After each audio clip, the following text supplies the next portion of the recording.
All right. Welcome to Six Tool Podcast. I'm your host, Todd Cabrera.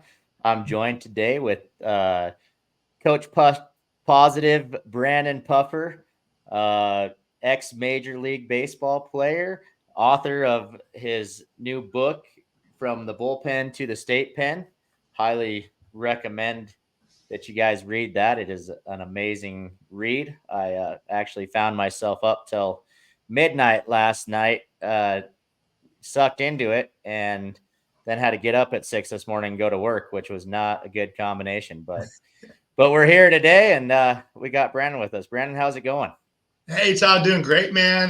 Just got fired up over that video. I'm ready to run through it, man. Let's go. Right? Yeah. Yes. No, it was. So you're down in Texas. What's the weather like down there for you guys? It's beautiful today, man. I would say it's probably 78, 80, something like that. I was just talking to my wife before we came on, and she's going to Costco. I'm doing this. I'm like, we need to get some iced coffee and go down to Georgetown Square and walk around because it's gorgeous, man. We got a really beautiful day. That's awesome. We're up here in Casper, Wyoming. It's the sun's shining, the wind's always blowing. It is never stopped ever. So it's really good. You can walk out of your house with wet hair and it'll be dry in a few minutes. Wow. So it's definitely the windy city up in Wyoming. It's flat. I've just picked up one of my good friends today, Bryce Weedman. He was on our last episode, but he pitched in the Pirates organization for a while, and that was the first thing he said is it is really flat here. And so it's nicer this year than it typically is. I mean, last year at this point we had about 3 feet of snow on the ground, and right now it's bone dry. So we actually have some of our teams going outside tomorrow for practice, which is very exciting because that's a very rare event for us this time of year. That's awesome, man. They get outside and play ball. I love it. They do. Yeah. So, kind of just diving in here. Like I said, you ex major leaguer, you get drafted to the Twins, and reading your book, you talk about you're in school, and it comes over the PA system that Brandon Puffer has just been selected by the Twins. Tell me that feeling. Yeah. I'm obviously an old dude, so this was before internet and before cell phones and all that good stuff. So this was back in high school, 1994, and just like you said, I guess that was the only way they knew how to get the message to me. I was walking through the hallways at school, and they made that announcement, and it was a really cool feeling, man. It really was. I mean, just celebrated with some friends right there, and then got home and celebrated with my family and all that good stuff. I mean, it was definitely a proud moment, and it was pretty neat to get to share that with everybody. Right. Yeah, I can only imagine. I think that obviously that's every kid's that grows up playing baseball's dream is to hopefully one day get drafted. And I know that was probably my only plan, and I didn't have a backup plan, which was probably not the best. Because I was just all in for baseball, and I didn't think that anything else mattered. I know for me, I grew up in the foster care system, and my foster parents were always like, well, what are you going to do besides baseball? What if baseball doesn't pan out? And I was like, well, it has to pan out, and so I was like, I'm just going to wait. I'd already had some interest from some schools. I was like, I'm just going to keep waiting. And if, I don't get anything, then I don't know what I'm going to do, but I'm just going to hopefully manifest that this is the only option for me, and I will be a baseball player at the college level one day. And, diving into your book, there's a section in there where you had wrote that you put a piece of tape above your door, I believe it was, that said Brandon Puffer will be a professional baseball player. And, talk about all in, man. And I do not recommend this. So for your young men in six-tool baseball listening to this is not what I teach our guys now either. But my parents were on me about homework. And I was like, I don't need to do my homework. I want to be a Major League Baseball player. And they're like, similar to your foster parents, like, you need a backup plan. That's great. We love the dream. But, hey, And so I wrote on a piece of paper, I, Brandon Puffer, will become a Major League Baseball player. Therefore, I do not need to do my homework. But I put in barring injury, of course, and then signed it. And somehow, man, they hung on to that thing. So they still have it. And, I love the passion of just being all in and manifesting, like you said. But clearly, the better approach is let's have a backup plan, go all in, chase your dream as long as you can. But the bottom line is baseball will end for all of us at some point. And for guys like you and I, we're fortunate to be coaching and giving back to the game. But it's always definitely great advice to have a backup plan. And our parents were just looking out for us. Right. Yeah, and no, I agree. I think, and that's I think the biggest thing for me as a coach is I've got to help these, young athletes, whether uh female or male, in our program, not make the same decisions I made. And I'd always put like a really strong emphasis on um getting my schoolwork done and trying to get good grades. I mean, I wasn't a 4.0 student by any means, Yeah. but I think I graduated with a 3.3.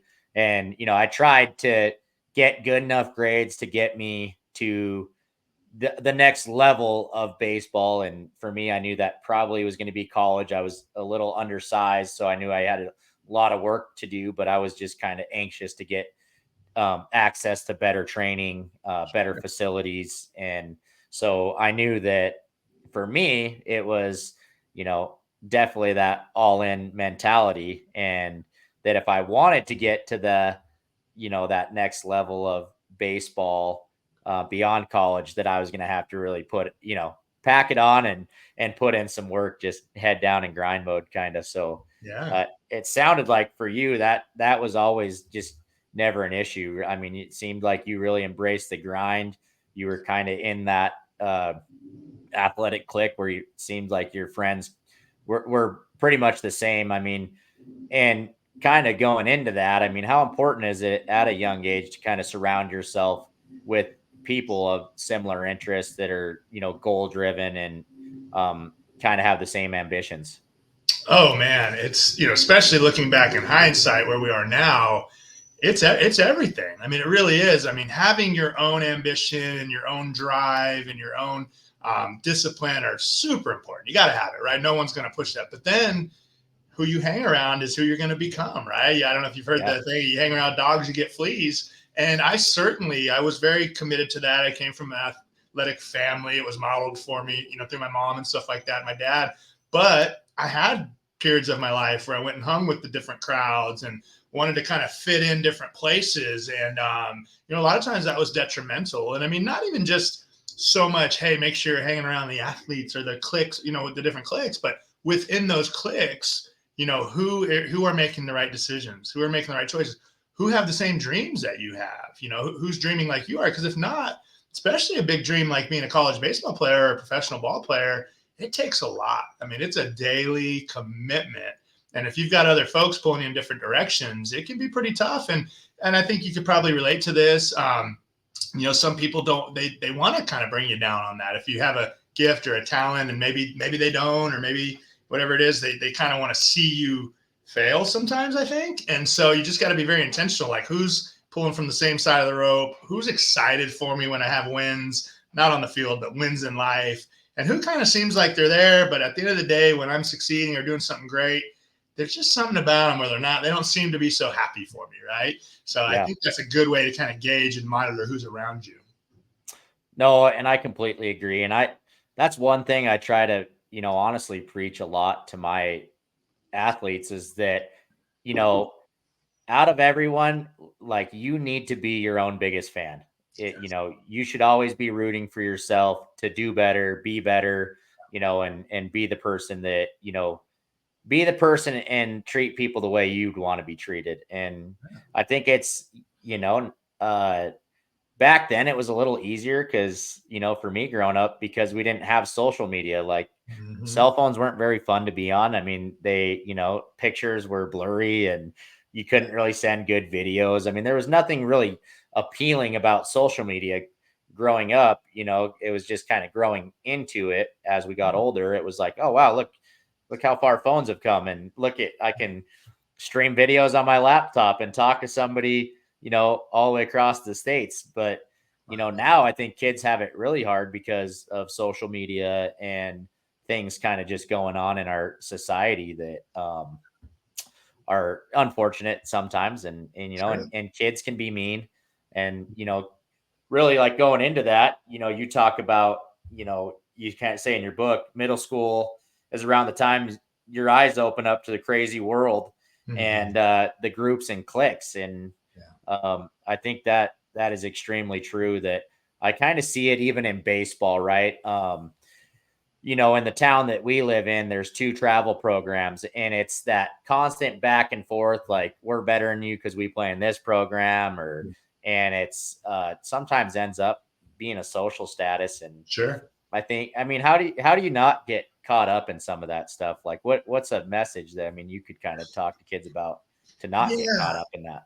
I mean, it's the same where we live. It's just a bigger scale. There's just programs all over the place, and it's just a lot of, I guess, politics, for lack of a better term. I think what I try to, kind of preach to my program, and I'm sure you do as well, is just only focus on the things that you can control. I know it's cliche, but I firmly believe cliches are just that, because they're true, and that's why they're used so much. And I mean, I'm just all the time. We've got a big banner in our facility: trust the process, Oh yeah. trust the process, because look, at the end of the day, I mean, obviously in baseball you're going to fail, in life you're going to fail, but how do you respond to that?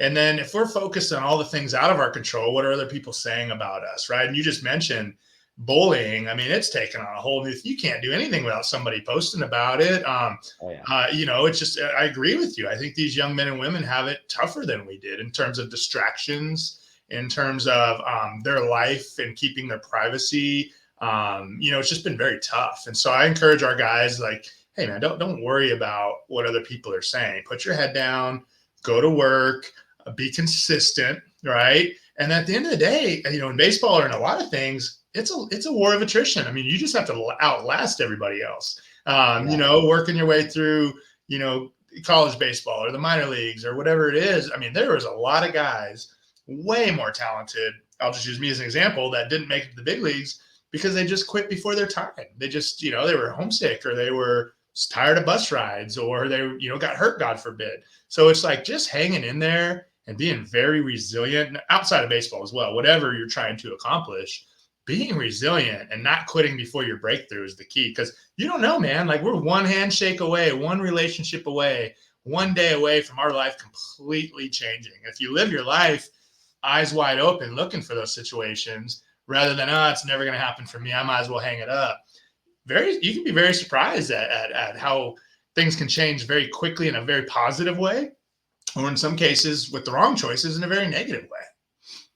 Yeah, and I think, I mean, it's easy, right, to make it's easy to make the wrong choices. It's harder to do the right things. And so I that's something, right? I mean, we're trying to gear our athletes towards, is doing the hard thing, because making, the tough choices and the choices that are right doesn't always seem the easiest. But you got to travel that road. And but we also learn from our mistakes. And I think that's the best part, is we're humans, and the best way to learn is to make mistakes. We're gonna make them. Yeah, we really are. And like, you want to minimize them. You want to learn from the mistakes while the consequences are low. The stakes are low. Yeah. I know you've read my book. The stakes got very, very high. The consequences got very, very hard, because instead of learning from little mistakes along the way, I just chose to go, oh, those consequences are done, and then just justify actions after that, right? Like, oh, just, Yeah. I can kind of dabble back in this or that, or whatever the case may be. And unfortunately, at some point, unfortunately or fortunately, at some point, the consequences are gonna, the pain is gonna reach, a threshold where you got to make a change. You got to look at yourself and go, hey, something's not right here. I've made some choices that led to these consequences, and I can either address that and improve upon it and let this be something that I can help other people with once I get through it, or B, go a completely other direction and just kind of throw your life away, for lack of a better term. And you kind of see people respond differently when mistakes happen. Yeah, no, absolutely. And And I think that's even a hard part now that I'm starting to see with kids, and I think it's because of just the time that we live in, is kids have a really hard time nowadays responding to failure. Yeah. And it's just too easy to quit or go somewhere else and try somewhere else because I mean, like I said, we I don't think that sometimes as parents and I know you're a dad and I'm a dad. Sometimes we bail our kids out when we probably shouldn't. And I know I never got, bailed out of situations, where I was being a knucklehead growing up. It was always that, well, you put yourself there, you get yourself out. Yeah. And so now I think sometimes as parents, we kind of do our kids a disservice at times because we give them an easy out Yes. and then they can't handle those failures when they encounter them, which is Yeah. something I definitely, as a dad, I'm like, all right, I have got to let my kids problem solve and Mm, troubleshoot situations on their own because one day I'm not always going to be here, and that's the unfortunate side of parenting, and yeah. is but I just want to know that by the time my ticket gets punched that my kids are going to be all right without me. That's right. Yeah, and it's we're protectors by nature. We want to it's so ironic because I think I've never talked to somebody where I point blank asked the question like, "Hey, did you learn the most from adversity or from good?" And it's always I've learned the most. I've become who I am today because of my worst times, my adversities. But yet we want to protect our kids from that. And I mean, as we speak right now, I'm like, God, please don't hear me say put my kids through adversity. But if they're making poor choices, and a quote that comes to mind with me, and I see this in dealing with parents, I'm sure you do as well in the baseball world, is don't don't prepare the path for your son or daughter, prepare them for the path. And I think what I run into a lot here is, well, we got to make sure it's perfect, and who's this, and I mean there's certain things you need to know to make decisions, who's on the team, the schedule, the coach. I get all that, but like it's like, well, if they don't play with this guy and if that coach and if this tournament, and it's like, guys, just let them adapt. Let them. It's not gonna be perfect. I promise you that. Or Right. it will not be perfect. But if you just get in there and trust the process once again, and I use that so often, your son will grow. Your daughter will grow in this program. But if right around the time we're developing that relationship, we've built the bridge, we're ready to really keep pouring in, it's like, oh, well, just one little thing and we're not happy. We're out of here. Shoot, man, we spent a lot of time building that relationship, and it's tough when things get hard or one little thing doesn't go right and you're just ready to jump ship. And like I think you said it, I mean, we're starting to see it at the college level. We're starting to see it at every different level. Yeah. Well, and I see it in programs here where parents leave because sometimes they chase wins, right? Because they don't trust the process. And I've always tried to put development before wins. Like I feel like if we do our job as coaches and as leaders for these young athletes, like the number one thing in this process is we got to develop them, and not just develop them on the diamond either, but develop them as people. I mean, because maturity goes with this as well, and we want them to be able to carry themselves a certain way and accept defeats, and so I always try to coach to where the wins are on the back burner for me. Like we're gonna win if we can just, like you said, trust that process, put our best foot forward. And um, one thing that I always read, and it's a story that I come back to.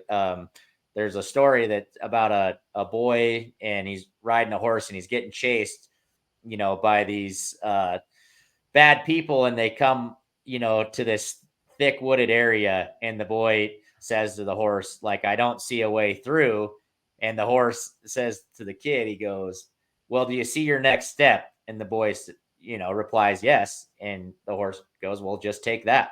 Yeah. And so I think that's really important, Yeah. because kids and I think parents, that sometimes we fixate so much on the result or the end goal that we don't see the steps that are being taken in between. And even Agree. as kids growing up, and even myself, I'm equally as guilty of it, Me too. is that Yeah. I set these goals and I focus on the goal and not always the process and the steps that I need to take to just get closer and closer to that goal. And, I think it's really important that we try to focus and get kids more on that route. Oh, I agree, Todd. And one of my messages to our guys is, and we're always pounding this in their head, is look, and I want to win as much as the next guy. I'm competitive as all get out. I want to win all the time. I do. But I always come to them and I go, hey, here's the deal, guys. That scoreboard is not going to dictate if you won or if you lost. I mean, it does, but here's what I'm talking about. We're trying to make you give us 100% of your effort on that day. Some days you're going to feel good, some days you're not. You're going to have good days, you're going to fail, you're going to be a stud sometimes. Everyone in this circle, you take a team, is going to be really good at one point this spring or summer, and we're all going to mess up, including me, at third base or whatever I'm signs, whatever I'm doing, I will mess up. And then I might pull some cool strings at some point. Who knows? But we're all going to fail, and we're going to fail together, right? Yeah. And then so at the end of the day, there's going to be games where we win.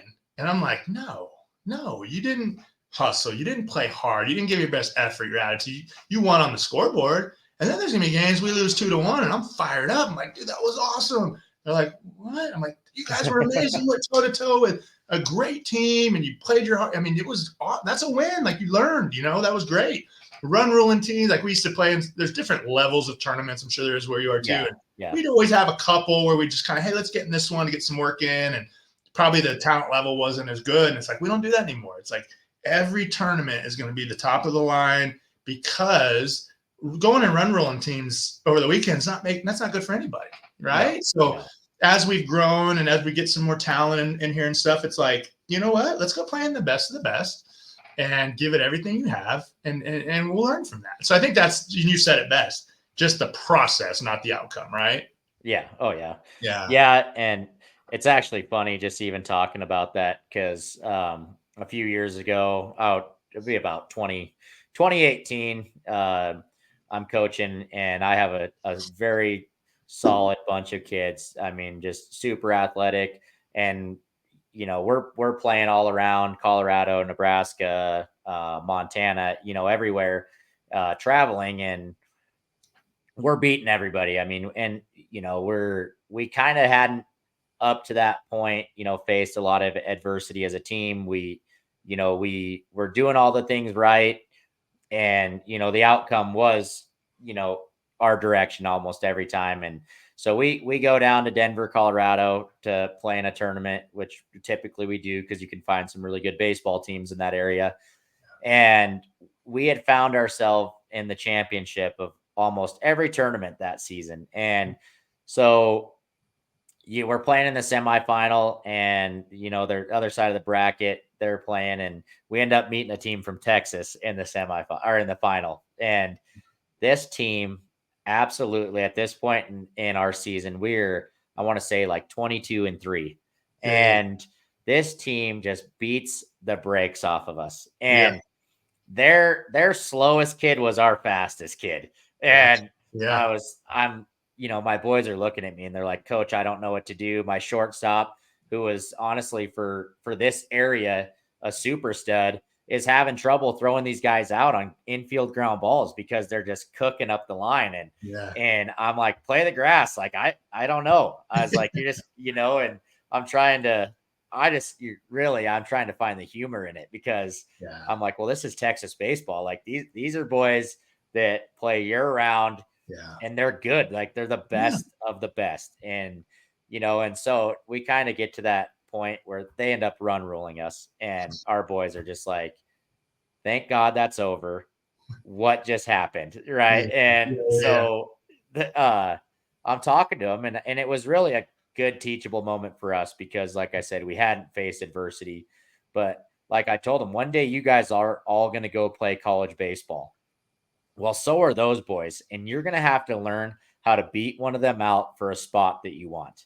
And so like, you guys just now got an opportunity to see what you guys are up against at already a level where there's a slim chance to make it to. And so it was really teachable, and it was fun. Like, I loved the moment. Like, I loved the beatdown. And they were classy. Like, I'll give it to them. Like, that team had class. They played baseball how it should be played.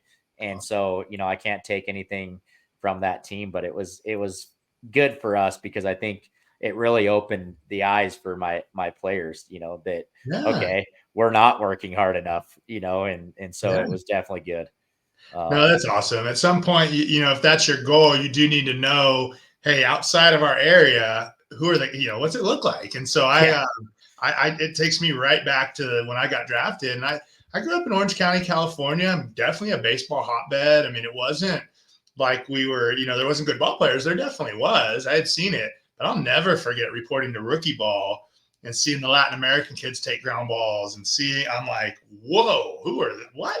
Who are these? I've never seen an infielder look like that. Like how so smooth and so, all the arm strength and all these different things. And I'm like, man.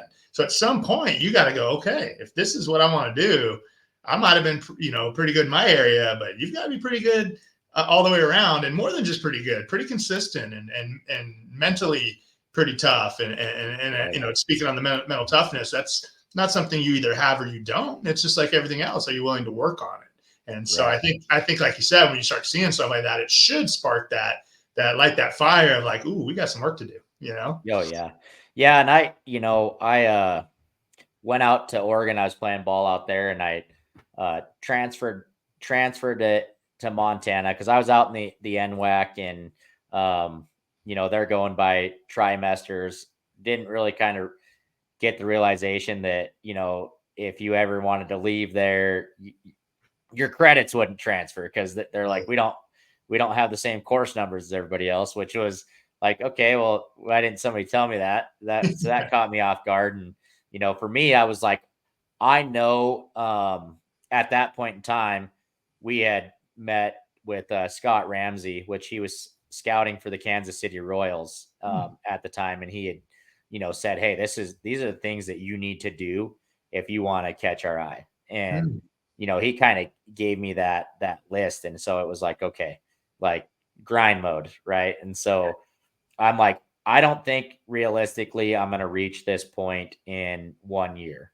But I was like, I could in 4. So I was like, I'm going to leave, go somewhere else where I can transfer into hopefully a D1, at some point. And because I think for me growing up, it was like, oh, I could go, let's go JUCO and, get drafted out of a JUCO because that seemed to Yeah, be what a lot of talented baseball players did. And, sure.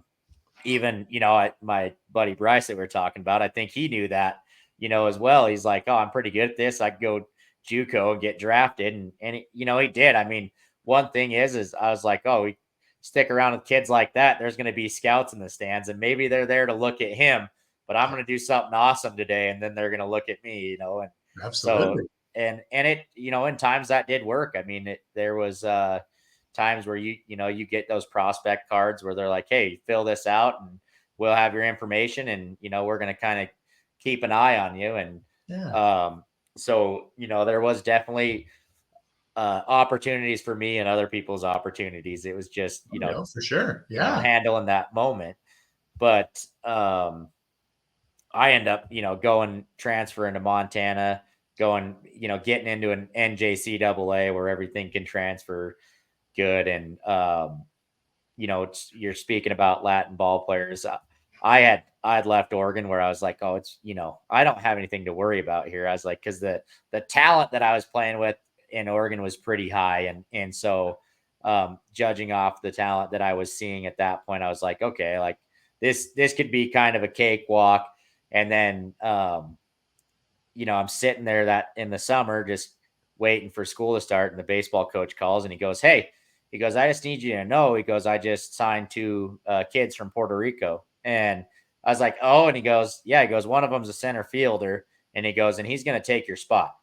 And I was like, no, he's not. And so, Yeah. I mean, that second I called my buddy, I was like, I need you to meet me at the baseball field. We're throwing. And it just like kicked me into Yeah. this ultimate, you know, mode where I was like, because you think of, you see Latin ball players, you see these Dominican ball players, and they're impressive. I mean, just Absolutely. their mechanics are flawless. They just eat, sleep, breathe baseball, and so Yeah. it is nerve wracking. And I was like, what is this kid gonna look like? I mean, I was like, he's probably massive.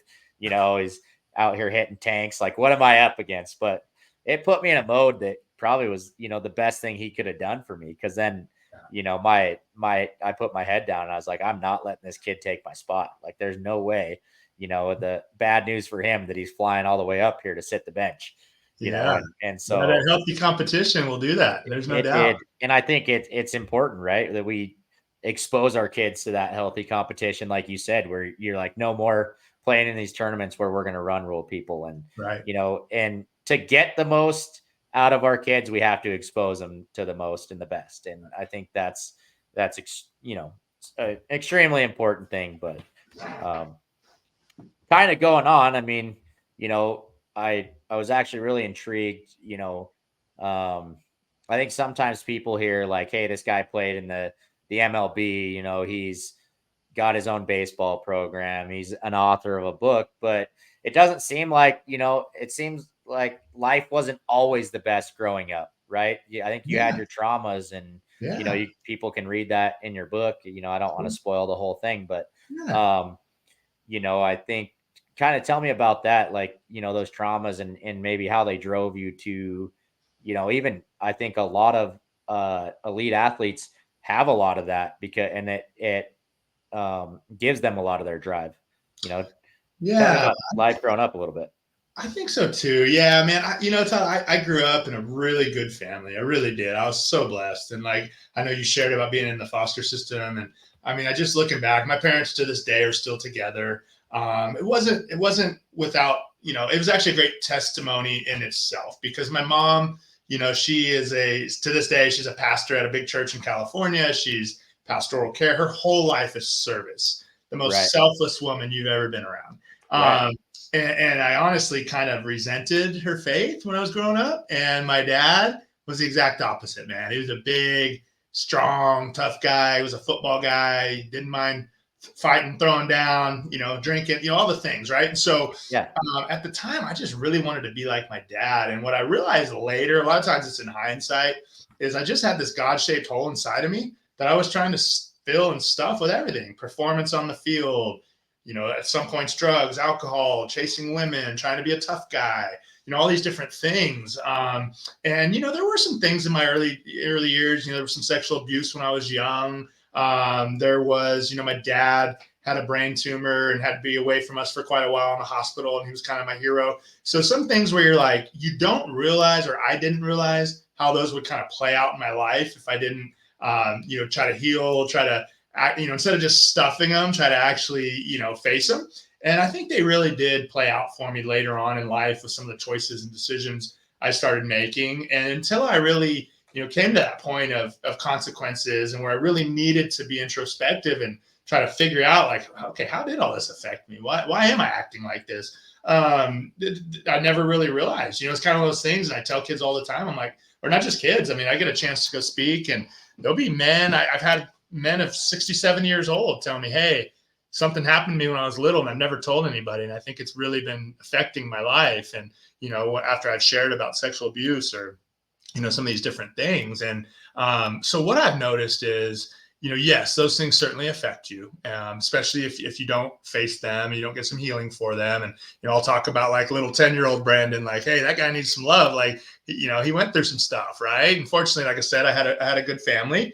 But you know what? If you don't tell somebody, if you try to keep it in, then that's when it really, really has a lot of power on you. And so that's why I'm really so transparent and vulnerable about my stuff, is because what I've noticed is, and this happens to me too when other guys do it, is it allows people and it empowers people to raise their hand and go, hey, me too. Like I went through that, or I'm going through that, or I have those thoughts too, or whatever the case may be. And so, man, I thought at one point, Todd, that, man, I'm just messed up. Nobody thinks like this. Nobody acts like this. I'm crazy, or whatever. It's like, no, the more you really get out there and try to address some of these things, talk to people, and the more you hear the same story of like, yeah, man, I went through that too, or gosh dang, if, I just didn't get caught, or, whatever the case may be. And so I just really think that's how iron sharpens iron, is by everybody just, not that you have to air out all your junk, but if there's something really bothering you and there's something that's, keeping you, because for instance, my goal and dream was become a Major League Baseball player. We talked about that. And those are my words. Those are my passion. I wrote that on paper. I did all the things you talked about. But then my life choices didn't always add up. what I was saying and what I was doing weren't adding up. Staying out late, drinking, partying, doing all these things. That is not how you become the best version of yourself as an athlete, right? And unfortunately, I wasted a lot of time doing that. And so at the end of the day, the reason being is because a lot of the times I just didn't want to tell anybody. So I'm always encouraging people to go, look, man, it doesn't have to be everybody, but find Yeah. somebody that you can go, hey, I'm struggling. I need some help. Because what we tend to do as leaders and as athletes, because we're tough and we're strong, or we act like we are anyway, is we tend to go, man, I'm not going to put that on someone else. Oh, what will they think about me? They'll think I'm weak. They're going to think I'm weak. It's like, no, man, that's strong to go, man, I'm struggling. I need some help. And so that was one of my biggest fallbacks yeah, I guess one of my biggest downfalls, what I meant, was just not really being able or not wanting to admit a lot of my faults and struggles that I was having. Yeah. Yeah, and honestly, I think, for me growing up, that was a lot of the case too. Uh, I think one of my fondest memories is, being almost 7 years old, and a knock at my door one morning and open the front door, and our whole house is surrounded by, police. Wow. And, they storm in the house, they arrest my mom. And, at that point, I mean, I grew up where I never met my real dad. He kind of took off, right after I was born. So never had a chance to know him. And so at that point in time, my mom was my rock. And, I kind of thought that she was superwoman, I mean, as far as that goes. And so, little did I know, that I would never live with her again. I Wow. mean, and so there was a moment where she had won us back, and it turned out, she was addicted to drugs really bad. That was when meth was kind of really on the climb in America, and she had kind of fell into that cycle. Yeah. And she grew up in a great home. I mean, my great grandparents were awesome. She was a straight A student growing up, but I think she had a lot of unhealed traumas, and she, her outlet at that point was drugs. And she never really talked about them because she wanted to portray that, she was a really strong individual. And I think even to us as kids, like I said, I kind of felt like my mom was invincible, until that point. And, Yeah. and then seeing her kind of get hauled off in handcuffs, I was like, whoa. And then, I mean, I, at that point, like the one person I probably loved the most my entire life, I grew to resent more than anybody in my entire life. Yeah. And so she, goes to prison. She is in prison for a long time, pretty much till I was 18. She got out for a little bit, but went right back because she got in trouble again and broke her parole. And um so, she's writing me hundreds of letters, Oh, apologizing, and I read them, but I yeah. was like, I'm never going to respond to this woman. I was like, because I had so much hatred in my heart, and I Good. like carried it my entire life. And, I was doing that, I got to high school and I'm drinking and partying and fighting. And because I grew up in a really strong Irish community. My mom was Irish, my grandparents are Irish. Then you got my dad's side of the family who's, Latino. And so you Yeah. got really two aggressive breeds going together. And Yeah. so for me it was just uh, I was doing a lot of that stuff, but I also knew I didn't want to travel down that same path, and that I was going to be better, in my life. But I felt like I masked a lot of those traumas and that hatred through, things I shouldn't be doing. Sure. Which was really hard. And I think that, growing up and getting older and kind of just being a man, right? What you think and what you grow up believing a man to be, that you just bury that stuff down, and you put it in a compartment, you lock the door, and you say bye to it. And you hope it never comes back again. And so I actually, now I get like phases in my life where something will happen and it'll trigger something on my mind where I'm like, this has happened before, or like this has happened to me. And Yeah. it's like, we kind of bury traumas, and then by the time we get triggered, we don't deal with them in the best way. And I mean, Absolutely. because I grew up, in a lot of I by the time I had left high school, I had lived in 4 group homes, 26 foster homes. Wow. I was just in and out of, foster homes. And so for me, it was like I ended up with a lot of really abusive foster parents, Hmm. and that was stuff that I just never told my friends because I always wanted my friends to believe, like, hey, I think some of my friends even looked at me like I was Superman, and that I was invincible and that nothing would really, could get to me. But it definitely did. And I think it had a big impact on my life. And it kind of came down to my fiance like saying, "Hey, you need to go to counseling." And I was like, "Absolutely not. Like guys Yeah. don't go to counseling." And Yeah. and I finally did it and I kind of realized the more that I started going and talking about it that I felt better, not it Absolutely. and but I also realized that I could help some of these athletes by just sharing my story and what I went through and Yes. things that I've done because I'm not always proud of the things that I've done, Sure. but I own them and now I make sure they never happen again, right? And Man. so and Well, that, brother, that is, thanks for sharing that, man. And that is, I mean, I can't put myself in your shoes as a young man going through that, but how could that not affect you? I mean, right. absolutely that's going to affect Oh you, yeah. right? And so kudos to you, to your fiance for putting the heat on you, for going, look, man, I know you probably think you're past this, but Yeah. 7-year-old Todd was wounded, man. He's still there. Like he's still with you. You're still Oh there. yeah. Yeah. And it's just like it would have been real easy. You said I realized I didn't want to go down that path, but you did go down that path, and that's the choice, right? It's like I watched this happen to my mom, or for my kids, my dad, and I don't Yeah. want to go down that path. Or I end up going down that path, and I don't even know why, and I despise the decisions they made, but I'm doing it. So it all Right. comes down to, again, like, how do you respond to that adversity? And that is serious adversity. I mean, that is tough stuff, man. And that's what's made you who you are today. And I imagine you're a heck of a leader, a heck of a coach, because of those things. And you know what, man? I know with the stuff I've been through too, I love to help guys be better at baseball. I love it. But I Oh yeah. love helping Absolutely. them off the field more, where I get that call from a parent like, hey, we don't know what to do. We've never been through this. And you're Right. best equipped to help those who are going through what you've already been through. And you're able to step up and go, look, man, I've been through some stuff. Like I get where you're coming from, and here's what helps me get through it. And I just, man, again, thanks for sharing. That's some tough stuff, and I'm sure that's what makes you an awesome coach now. Oh yeah. No, it definitely helps. And I mean, my program's called Valor, Valor Baseball and Valkyrie Softball. And that was really where the six tool came about, was because growing up mentally, nobody prepared me to handle some of these challenges that I was facing. So, I was like, if I could go around and help kids through something that I went through, and even if I saw a million kids in a year and I impacted one, man, I was like, that'd be the best feeling in the world to know Yes. that I had that impact on, somebody that I came across. And so that was kind of where the six tool came around, because you have 5 tool baseball players.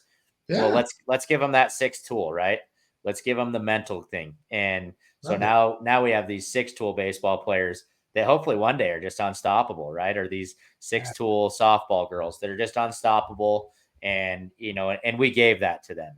And that's a part, just looking into your story, I was like, man, I have to get this guy on here because this is Yeah. incredible, like absolutely incredible. And the message that you have, it could be, impact so many kids. And it's like, let's get his message out there, Well, and thank you. so I appreciate that opportunity, and I just want to kind of piggyback what you said. Yeah, there's no doubt about it that going through what I went through opened my eyes, gave me a more tender heart for people, gave me humility that I needed, and all those things to be better equipped to help other people. I think probably like yourself. I mean, I've done some really dumb things, but I wasn't a bad person. I love people. I cared about them. Again, my mom's the most selfless person in the world. I picked up some of the stuff for, like, I want to look out for people. But then when things hit rock bottom, and when it was like, okay, now you don't have all these, you don't have baseball, you don't have all these other things to rely on. What do you have? Like, when it really comes down to it, and you're isolated from everybody, what do you have? And for me, I don't think this is a faith-based podcast, but for me, it was like my relationship, my faith. I mean, that was it. My relationship with God. It was like, okay, He's been there the whole time, being a gentleman, going, hey, you want to run it your way? Go ahead. I'm right here. I'm right here. And when I turned around and went, this is where I got myself. I'm all yours. He's like, okay, now you're ready. Now let's Yeah. start healing. Now let's start helping people.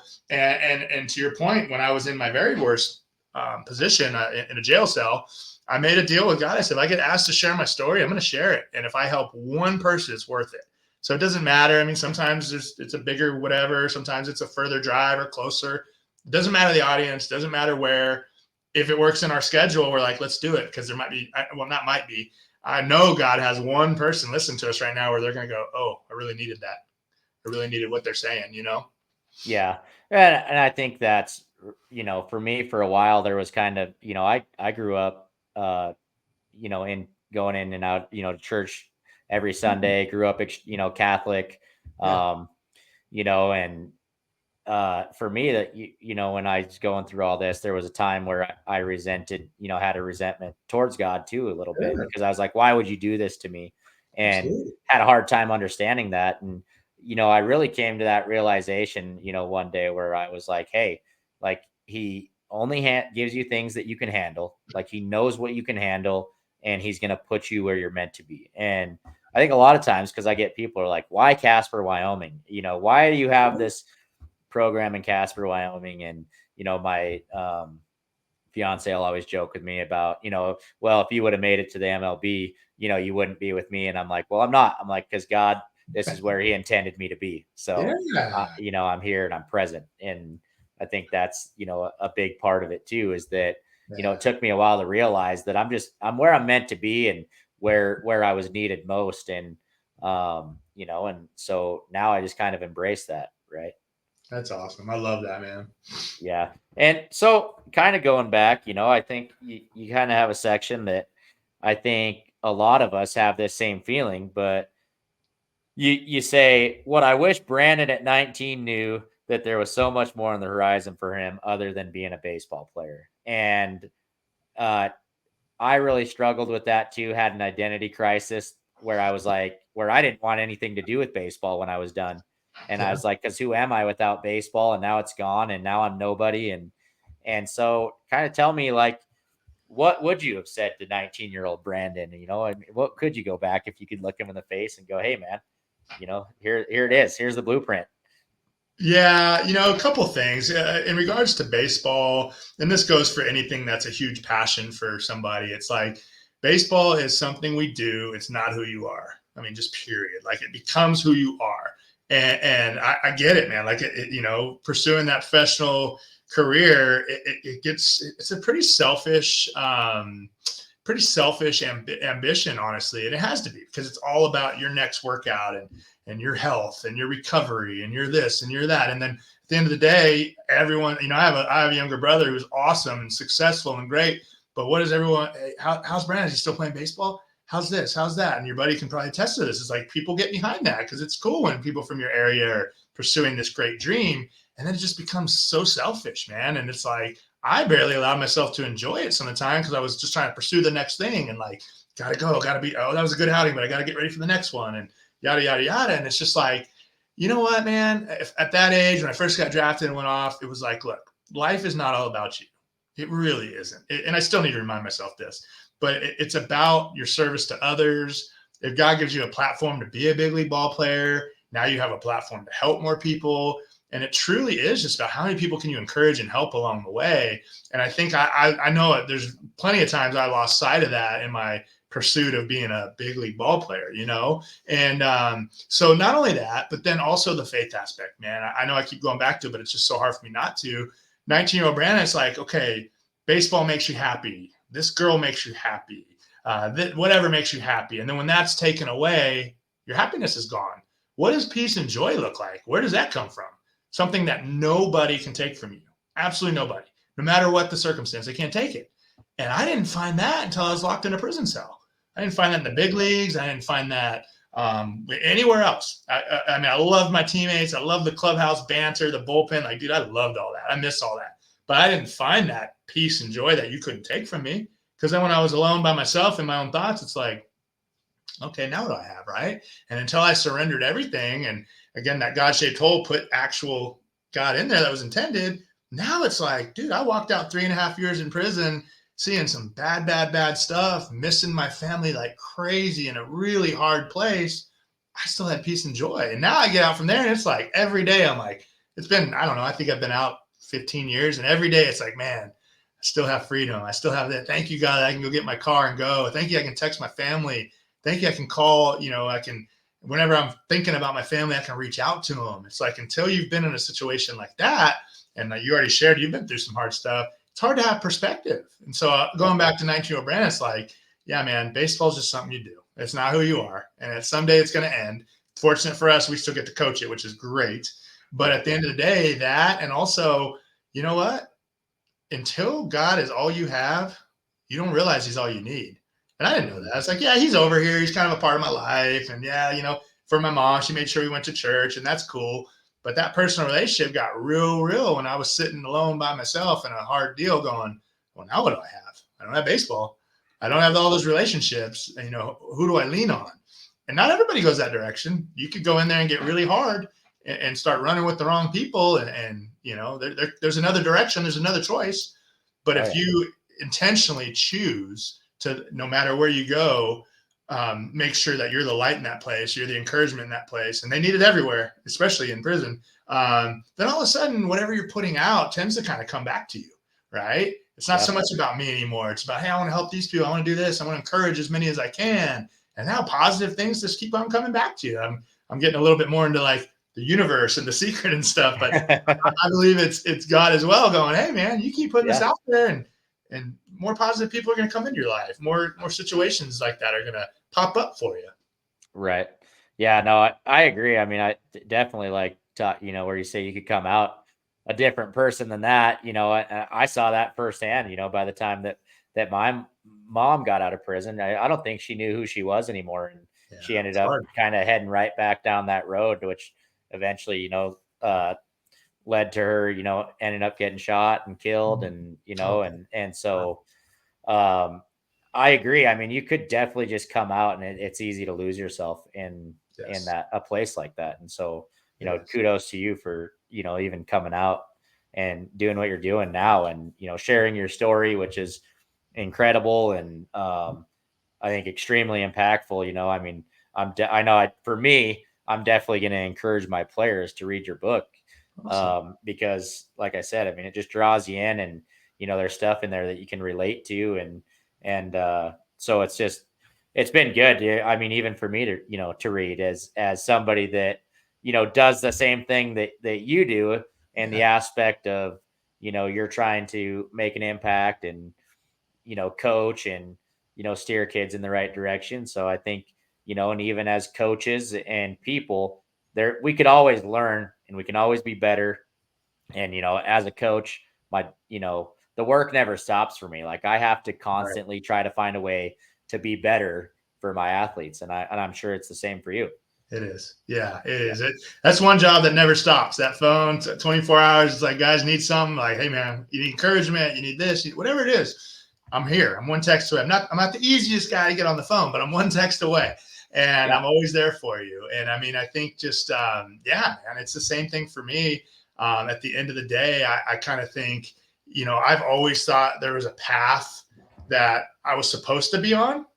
And I think about a GPS, and this is not a corny plug. My program's called GPS, but for other reasons. But I think about a GPS where if you're headed somewhere, you were on your way to the airport today, you take a wrong turn, it's going to reroute you. You take another, you're still going to get to your destination eventually, but it's going to take you longer. It's going to be potholes and bumpy, rocky roads and pain and maybe some damage to your car. Then all of a sudden you're back on that path. And that's how I think about my life. It's like I could have just made better choices and been on this path sooner, but it was like, okay, you're going to veer off and you're going to come back and hopefully you get that opportunity because some people don't, right? And they get into some of the mess we just talked about and they don't get another chance based on either, they lose a life or I met many men in prison that were wonderful people, man. They really were. It was just similar to your mom, similar to me. They got caught up in addiction. And they made choices that some of them put them away for life and they're not getting out. And I'm like, gosh darn, man, this is not a bad person. They made horrible choices. Right. But what a good, intelligent, talented in many cases person that unfortunately is just not probably going to get another chance. Right. No, that is unfortunate because even at my work, I'll get people that come in with felonies and stuff looking for jobs, and we try to do a really good job of hiring them and giving them that chance, and some of them are just awesome dudes. I'm like, man, they're just like, I made a really bad choice, Mhm. and I made it a long time ago, and I still pay for it today, or people still look at me different because of it, and it is unfortunate, and because people do make mistakes, and kind of sometimes as a society we're not so forgiving of those mistakes, and realize that we very well could have been on the other end of some of our mistakes as Oh, well. absolutely, Todd. And I was just having this conversation with my mom a couple nights ago on the phone. Um, I said before I went to prison, I didn't know. I just thought it was just bad people. I didn't. I mean, like, yeah, they Yeah, just belong there. I didn't know anything about it. And my mom didn't either. My family didn't either. Now, in her role, big church. She's head of pastoral care, so she's always vetting employees, I mean, the safety of the church, all these things. And she was sharing some stories about some different people that had some different backgrounds, and people were just wanting to kind of like throw them away. And she's like, "No, wait a minute, that happened, but where are they now? What are they doing?" And I said, "Mom, do you think you had that same mentality before what happened to me happened?" She goes, "No." She goes, "Not at all." She goes, "I definitely thought if you had that on your background, you're probably a bad person. This is not a fit for you." And I said, yeah, "Me too." I mean, I'm just being honest, like me too. And now right, you're able to turn back. And now look, sometimes that is the case. That's why these things follow you. It's like, hey, heads up, this yeah, happened. yeah, But if you own your stuff, like we talked about earlier, you turn from your behavior, right? You're not just going down the same path. And right, what I've learned in my life, man, is people can be very forgiving. They can be very loving. Guilt and shame, man, follows me everywhere I go.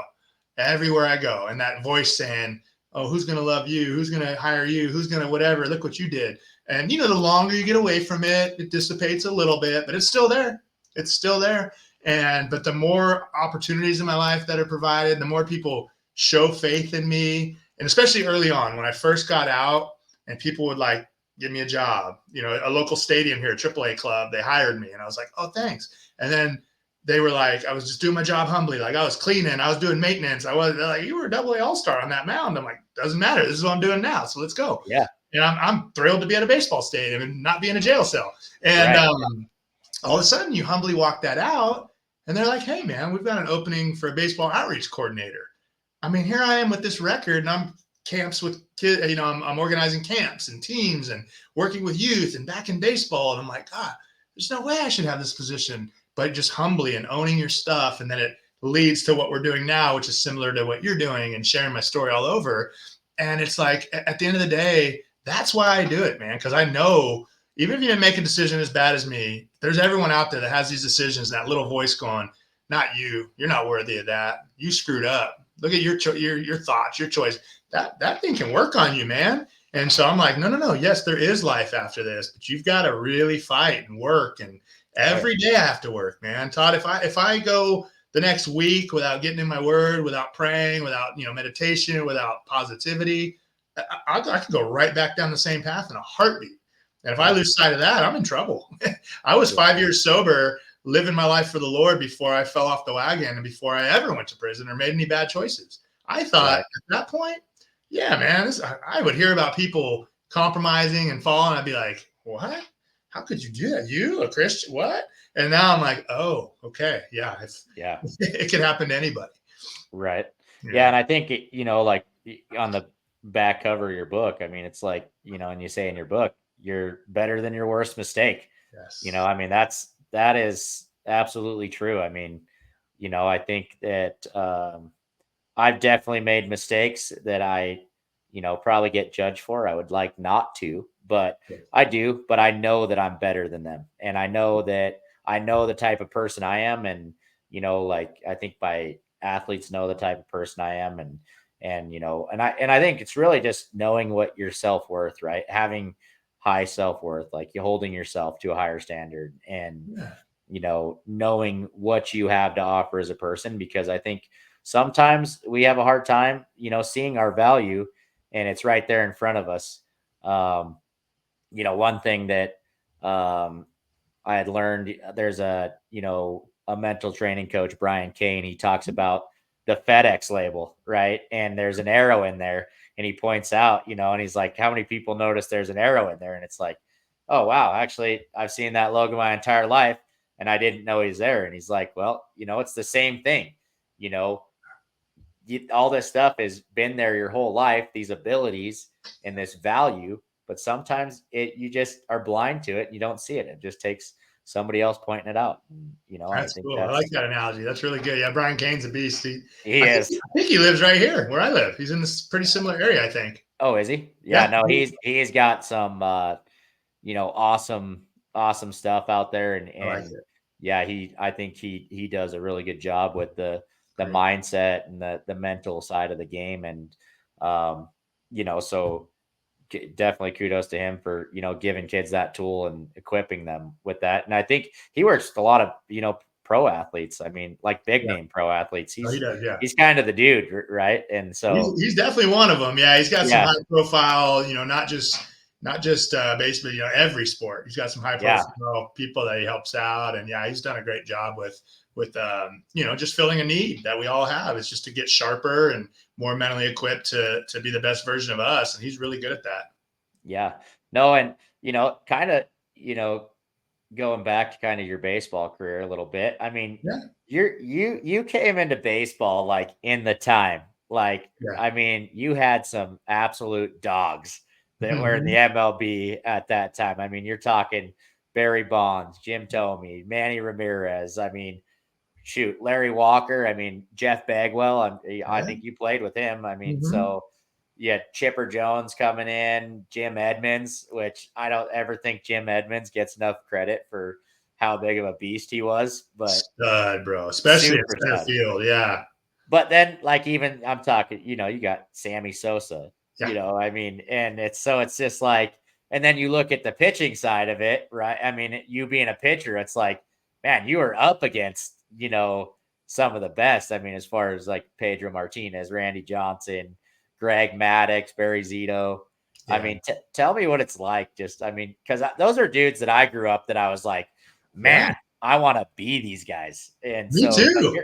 you're out there on yeah, you're Yeah, like, these guys are my heroes, and now I'm standing on a field with them. I mean, you yeah. know, Kurt Yeah, it's Schilling, you all know, the man, it's surreal. Obviously, one word that comes to mind is just a really cool experience, but also it comes back down to that mental game of like, okay, when you first get there, and I'm a huge baseball fan, like sit yeah, with my dad and watch games and follow players, and well, I'm not one of those guys. Like I was the guy who'd come back to the hotel and pop on a baseball game, and my roommate's like, dude, we just did this all day. Why do we? I'm like, I love it, I love it, I love it, I love it. Like I'm still that way.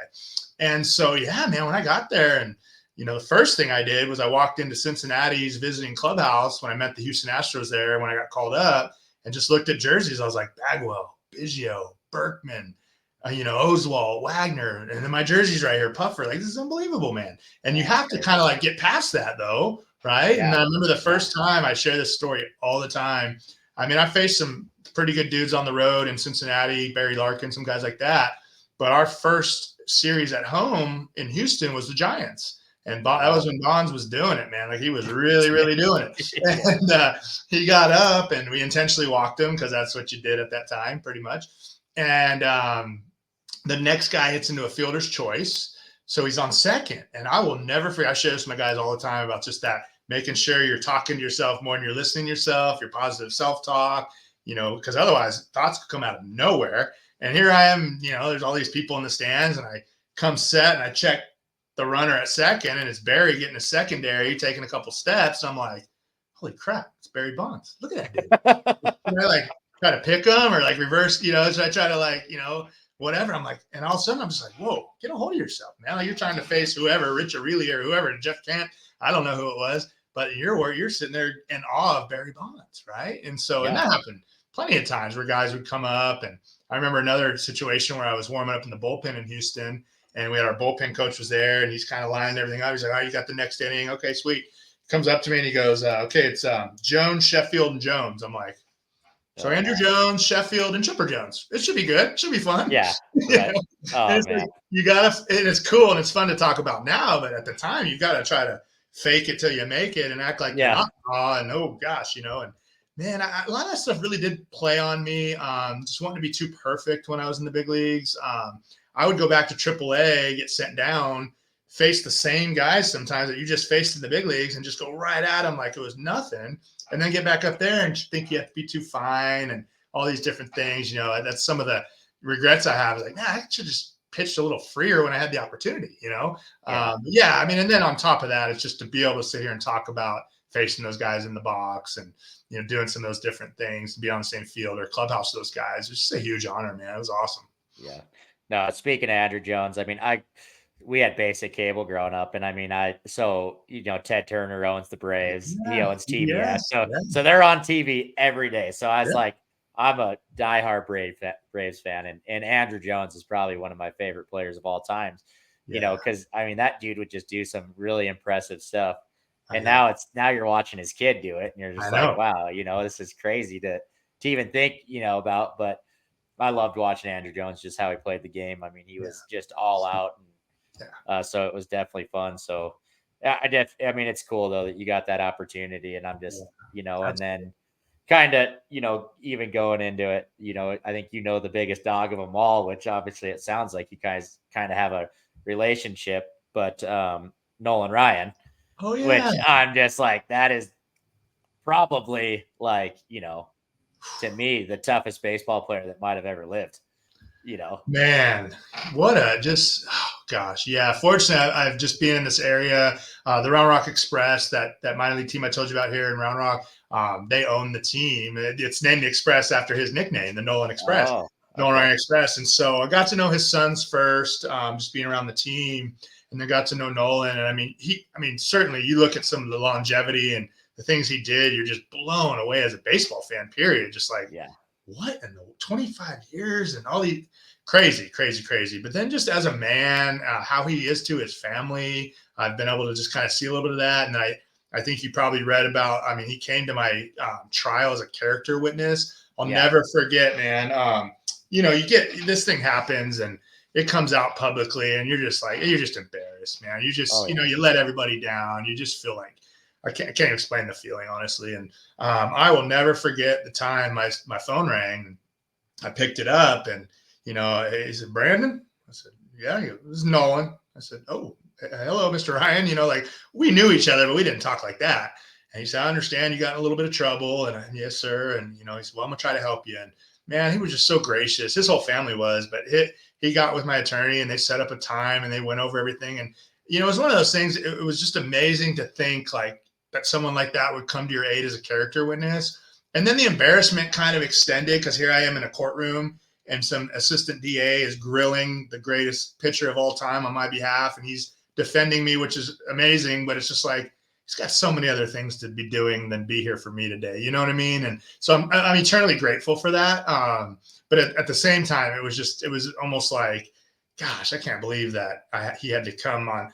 In this kind of circumstance for me, something outside of baseball. I'm grateful he did, but still to this day, I'm just like, ugh, I had to put him through that. Right.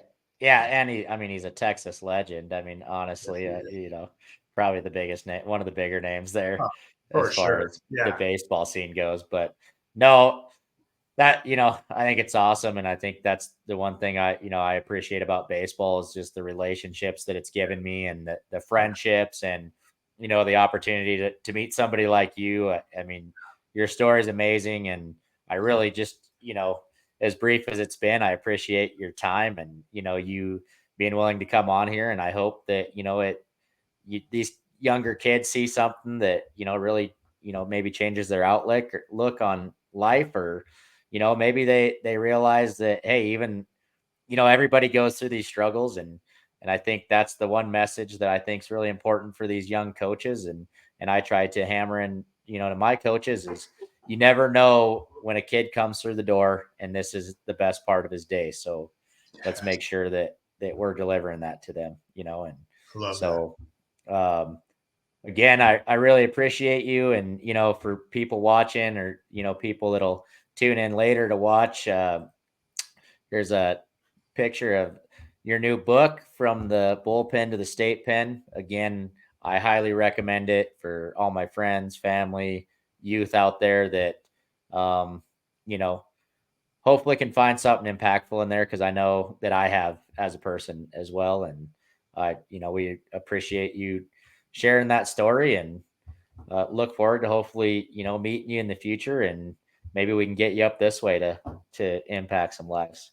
That's awesome, man. Thank you for So having me, Todd. And thank you for all you're doing to pour into your community and all the youngsters. I know I'm in the same role, so I know it's not always easy, but it's so worth it when you get those little messages of gratitude or of seeing your guys, succeed and do different things. To have a little small part of that. It's all them, obviously. It's not us, but at right. the end of the day, having a small part of that's huge. And if let's keep in contact on all that too. If we can help each other in that realm of just Yeah, helping as absolutely. many people as we can, help fulfill their dreams.